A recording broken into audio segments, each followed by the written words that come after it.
Good morning, everyone. Welcome to Unity this morning. Welcome everyone that's joining us on live stream as well. We like just to come into the presence of this room and leave the toils of the world outside these doors and, invite this hour to connect with this greater love, this greater connection with that which is in true control of all that is unfolding before us. We know there is only good and light coming as the current of hardship is falling away, and we remember our true connection with this love. So we give thanks for that, and we start by chanting. And Norma and I will be the call, and Larry will be the response, and Norma will appear at some point. I've lost track of her. The mother-daughter thing, it's just, I have a lot to deal with, and I said I can't keep track of her too. So we'll just get started.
Return to your soul.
Remember who you really are. Listen to your heart. Listen to your heart. Remember who you are. Remember who you are. God is everywhere. God is everywhere. It's painted in eternity. It's painted in eternity. It's who you really are. It's who you really are. And who you'll always be. And who you'll always be. Return to your soul. Return to your soul. Remember who you really are. Really are. Listen to your heart. Listen to your heart. Remember who you are. Remember who you are. God is everywhere. God is everywhere. It's painted in eternity. It's who you really are.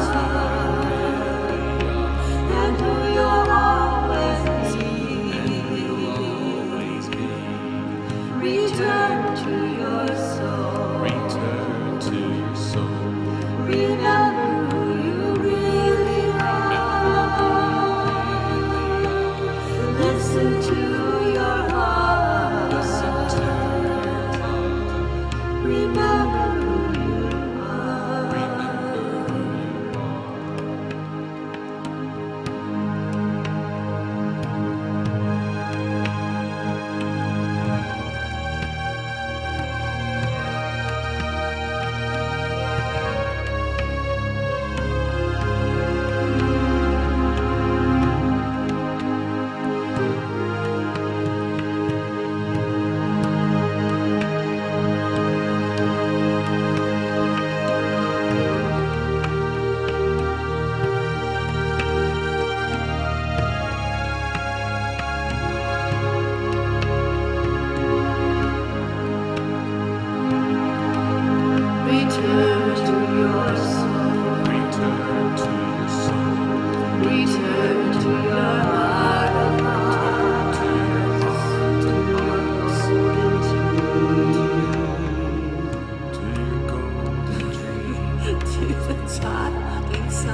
Return to your soul. return to your soul, Return to your soul. return to your soul.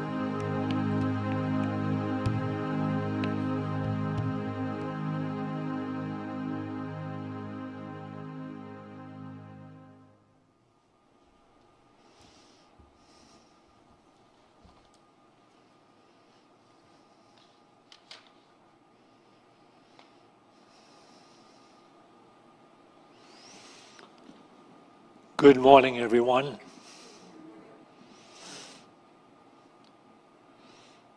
There has evolved over time many different ways to describe someone who is not enlightened.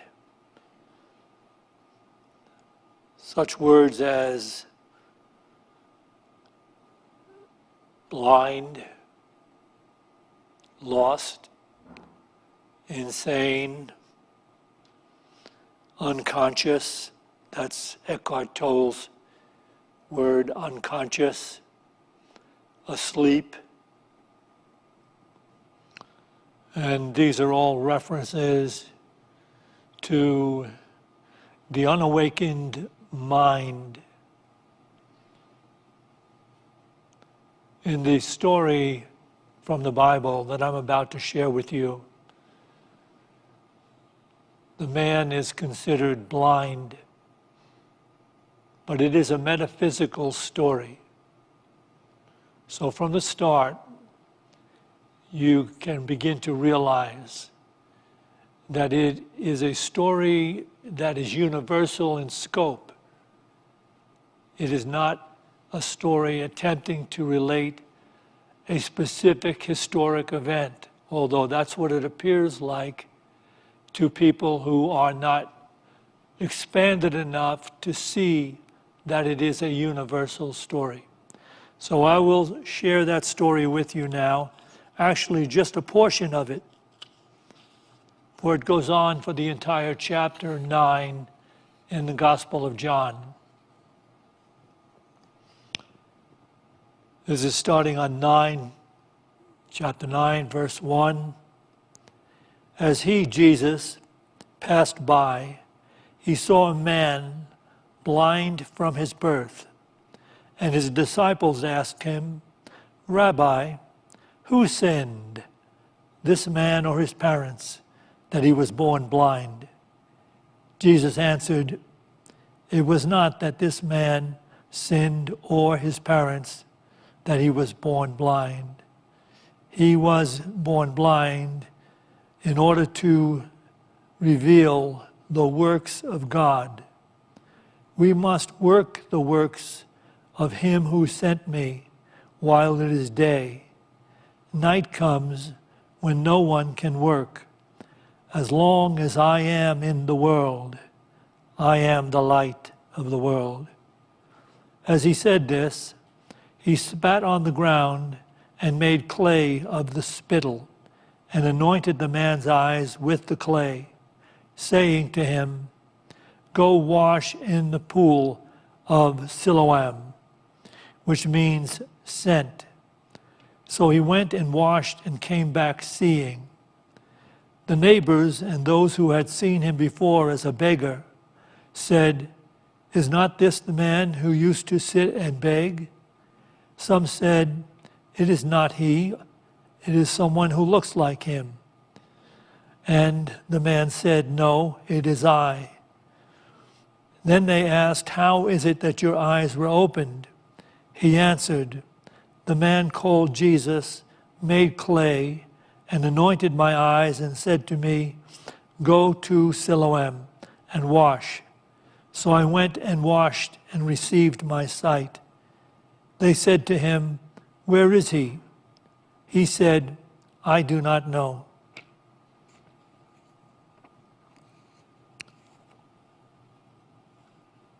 Is this even vaguely a historic account? Or is it a metaphysical account, a metaphysical story that we can begin to understand as every metaphysical story is, all people are born blind and live their lives blind.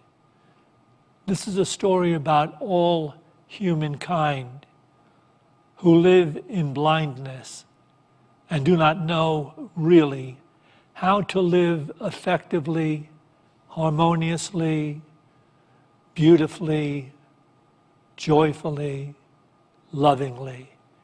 All you have to do is, so you came in here this morning accepting the insanity we refer to as life.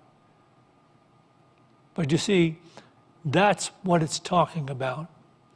All that you see outside, all the madness and all the fighting and all the disruption and all the disagreements and all the conflict and all the suffering and all the pain is man-made by virtue of the fact that man is unconscious of his own divinity, and let me say her as well. So when I say mankind or man, I'm referring to the entire human race, both male and female.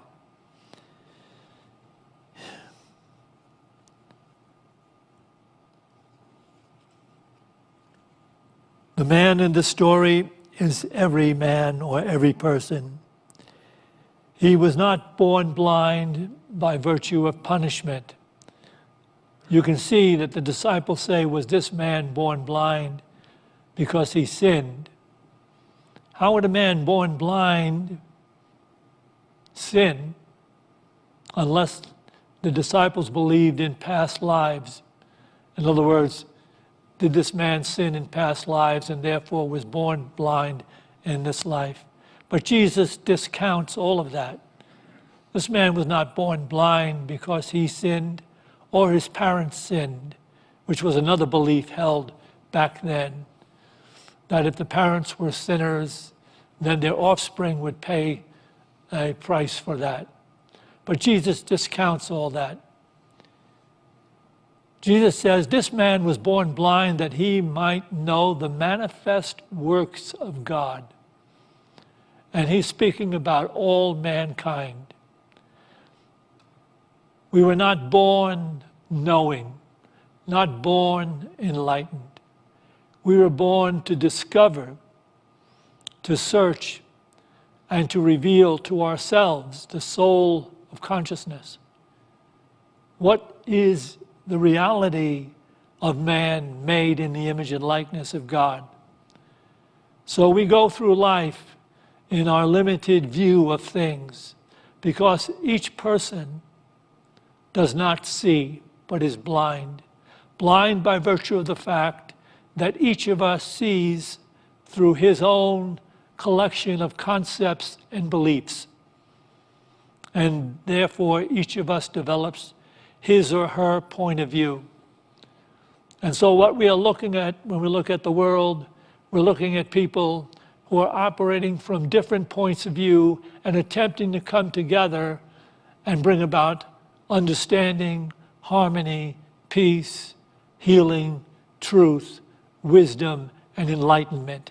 They, in that state of consciousness, cannot prevail. There has to be a healing, and it is not just a healing of the eyes. It is a healing of the mind, because as I said, no one really sees through the eyes. Each person sees life filtered through his or her collection of concepts and beliefs. And so as you're referring to the real world in reference to someone else, you are referring in error. You are only referring to your unenlightened projection of life.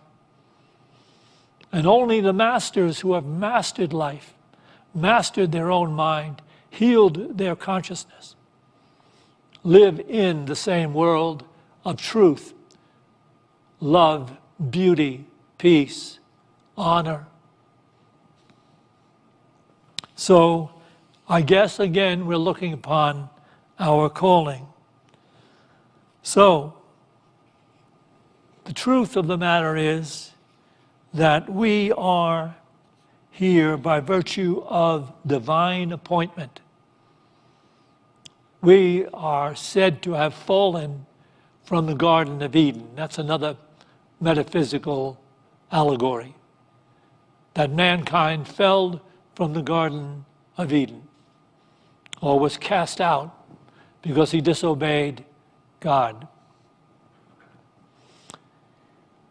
The truth of that allegory is that man has disobeyed and lost awareness of his godness, his divine awareness. It has been sacrificed so that he might understand, and I'll share this with you. You won't hear this in any other church. Probably very few, even metaphysical teachers, will share this with you. That whole allegory about falling from the garden is that we were brought to understand that we are not automatons required to live the will of God. We was given free choice. And what we did with free choice, by eating of the knowledge of good and evil, that is the knowledge of duality, that brought us to be cast out of the garden of delight, which is the garden divine, or the garden of joy, insight, and love. The consciousness divine. We lost that because we are in disobedience of our own divine consciousness, which calls us to do something that's extraordinary in the thinking of the world, which is to look past all the seeming limitations, the fears, the confrontations, all the things that people do, man's inhumanity to man. Listen to this. To look past that, not react to it, not to seek justice and punishment and fix it and get it right. How can you when you're blind? How can you know what is needed to be done as long as you are unenlightened? You're living from your own personal point of view, and you have your judgments of what the right and wrong should be and is. So, we have only one course that we can take to find life and find it abundantly, joyfully, and happily. And that is to be transformed by the renewal of our own mind, purify the mind, enter into the divine element at the core of our own being. Can we have this first PowerPoint, please? Look at how the Master of Life conducts this particular act of purification. This is what I read. This is in John 9, 6 and 7. As he, that's Jesus, said this, he spat on the ground and made clay of the spittle and anointed the man's eyes with the clay, saying to him, "Go wash in the pool of Siloam," which means sent. So he went and washed and came back seeing. It's not a stretch. Why is this written this way? Why does the Bible writer write this so magnificently to open us to an insight? The man was blind. The earth was on his eyes. And the Master of Life says, wash away the earth from your vision, and then you will see clearly how to live effectively, beautifully, harmoniously, lovingly. So go to the pool where I am sending you, which is within you, and purify your mind, purify your understanding. Do you think I'm making this up? Let me show you how you are going to say to yourself, oh my goodness, he's really not making this up. Because listen to what he said. Here's what I'm saying. How often, when you're trying to understand something that someone is telling you or trying to explain to you, what do you say when you finally get it? You say, oh, I see. Now I see. But really what you mean is, now I understand. Now my mind understands. But you use the word see because seeing is from the mind.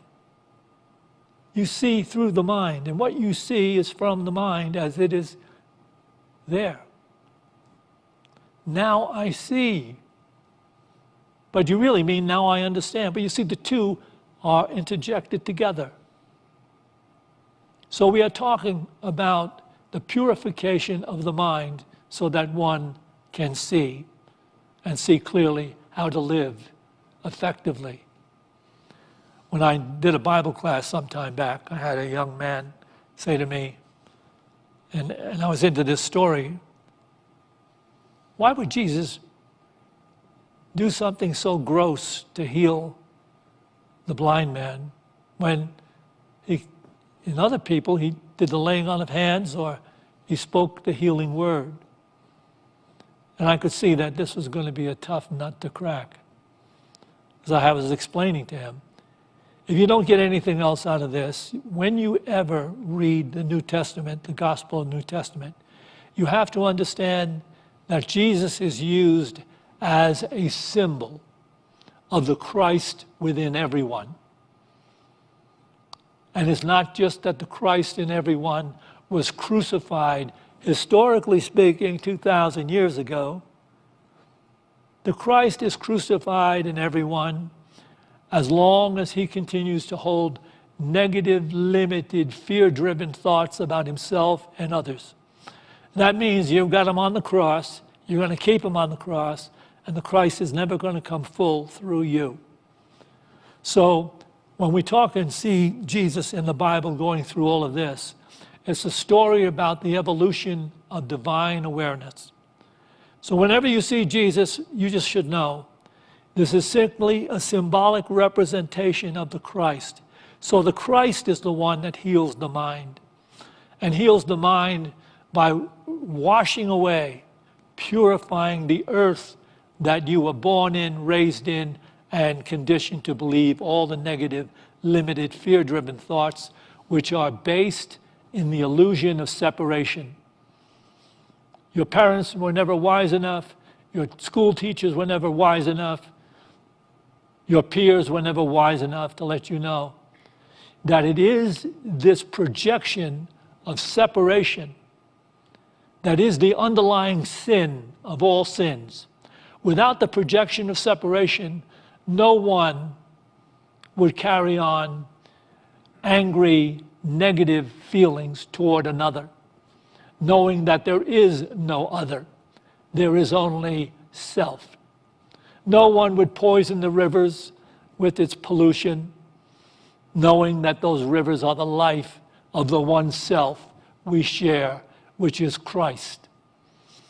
And as soon as we get over the illusion of separation, we eradicate the underlying sin of all sin. All of mankind's inhumanity to mankind is based on the fact that all are unenlightened. They live in the illusion of separation. There's me, and what I think and what I do has no effect on me because I'm thinking and doing it, and it won't have an effect on me. It has an effect on them. I want to get them. Get over that because it's not possible. You literally are experiencing the limitations, the fears, the concerns, the prejudice, and the condemnation that you live in from the illusion you were born in, that you're a separate body mind in a world of separate others, and we were never born to live in that pain, that dis-ease.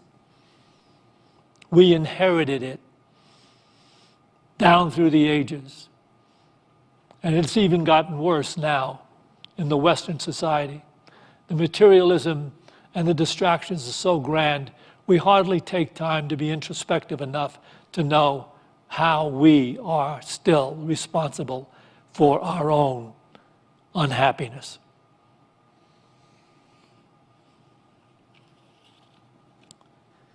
That is why Jesus said this, very short and clear. Can we have this, please? Next PowerPoint. Judge not, that you be not judged. For with the judgment you pronounce, you will be judged. And the measure you give will be the measure you get. And that's not something, it's configured in such a way that it's something that will happen. Let me read this very clearly. Judge not, that you be not judged. For with the judgment you are pronouncing, you are already being judged. And the measure you are giving out is the measure you are getting back.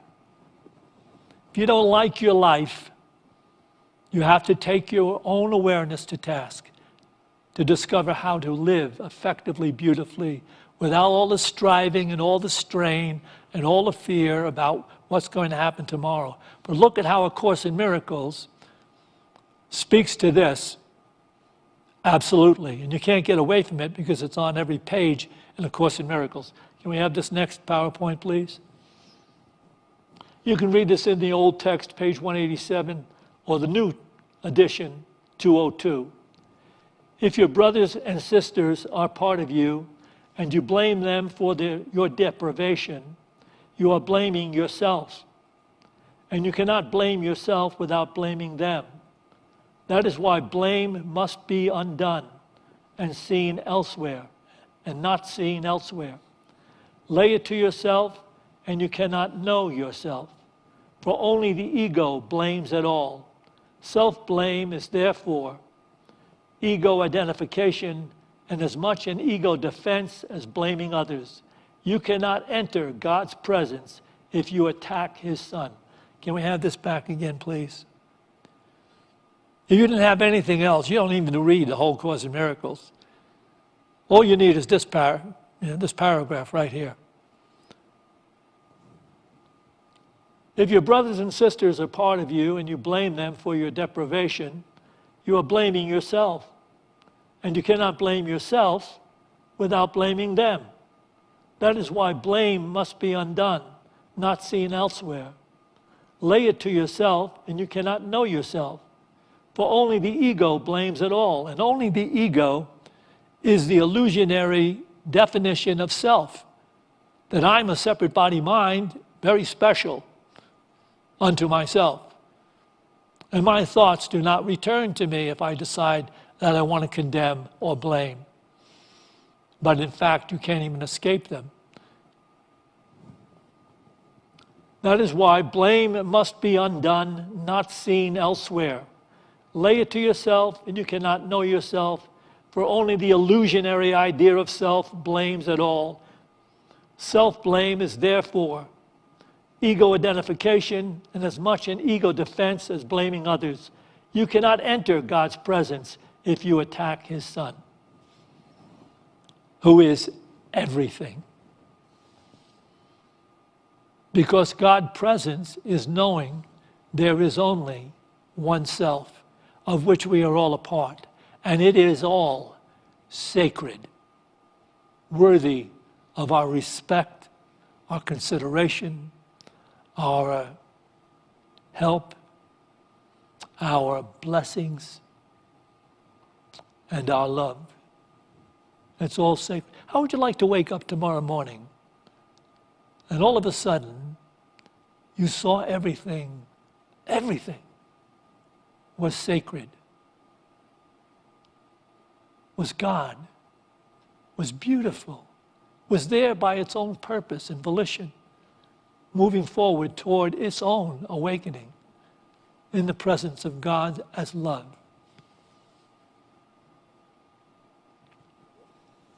How free you would be. Okay.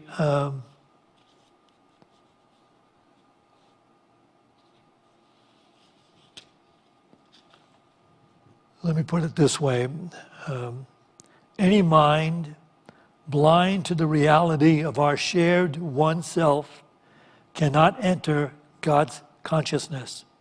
which is the acceptance of our shared one self, bringing mystical peace, joy, and the vision of oneness and sacredness to the mind at last.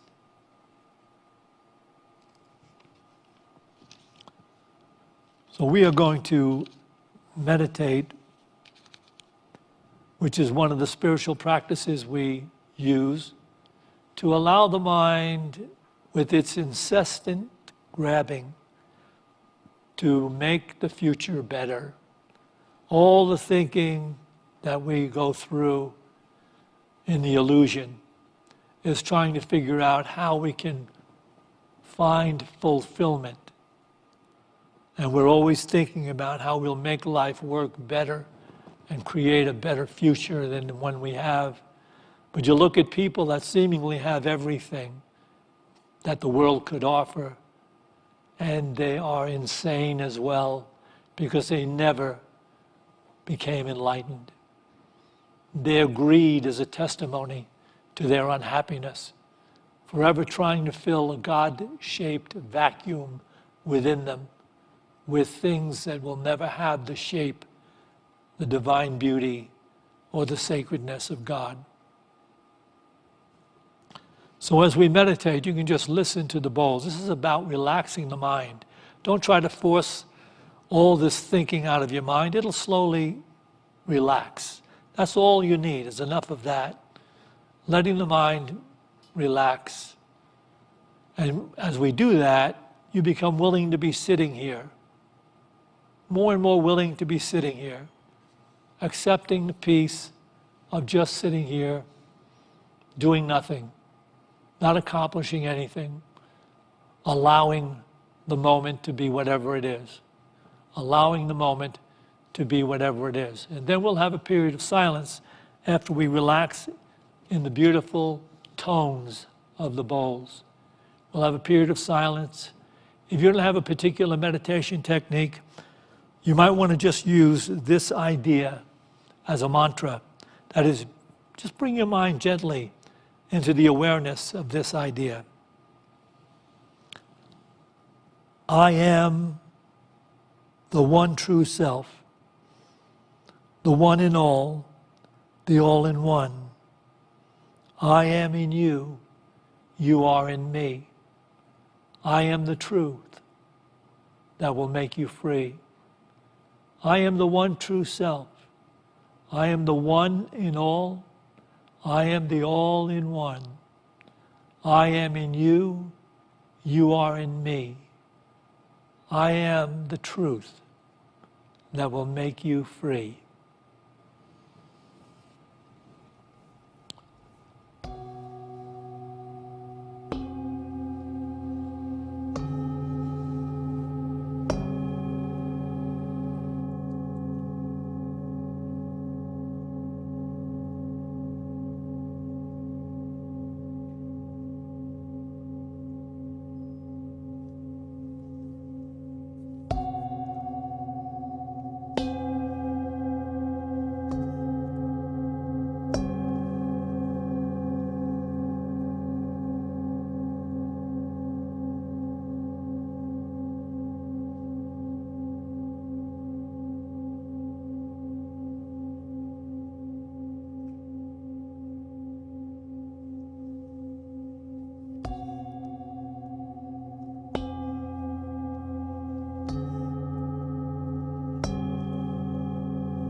As we go forth now from this meditation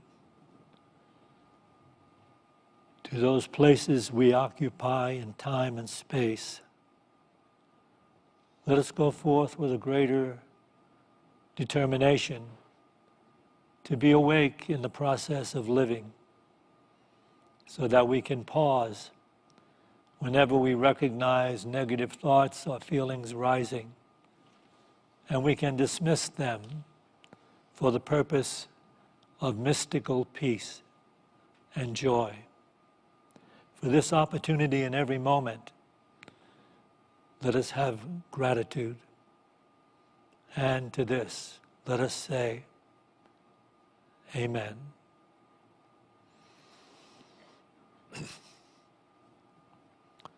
We will take an offering for unity now in our regular COVID-19 way of doing it. So those people that are here, we do have a basket in the lobby if you want to leave a physical offering. And we have dip jars for your credit card. But for everyone else, these are the ways that you can donate to Unity of Boulder and keep this ministry going. Those of you online, just along with us, bring to mind whatever it is, what gift you would like to make to Unity of Boulder. And then we'll bless it together. So just bring to mind what it is that you would like to give to Unity of Boulder to sustain this ministry. And let's bless this gift with this statement: divine love through me blesses and multiplies all that I have, all that I give, and all that I receive, because I give. And so it is.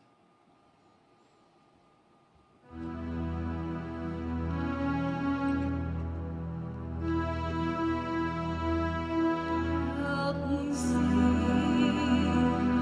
beauty in and all around me. Guide my thoughts, choose my words to reflect love.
And those of you that are watching online, you can